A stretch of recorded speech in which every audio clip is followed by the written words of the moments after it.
ఈ ప్రపంచంలో అన్నిటికంటే విలువైనది నీ గోల్. నీ గోల్ ఏంటో, నీ వాల్యూ ఏంటో, నీ డ్రీమ్ ఏంటో నీకు తెలిస్తే జస్ట్ గెట్ ఇట్. తెలియకపోతే బ్రతికున్నా లేనట్టే. జీవితంలో నువ్వు భయపడాల్సింది దేవుడికో, కాలేజ్లో ప్రొఫెసర్కో, లేకపోతే ఈ సమాజానికో కాదు. నీ లోపలున్న హీరో ఈ ప్రపంచానికి తెలియకుండా నీ జీవితం అయిపోతుందేమో అని.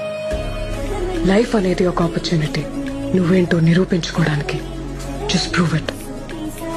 Awake, arise, and stop not till the goal is reached.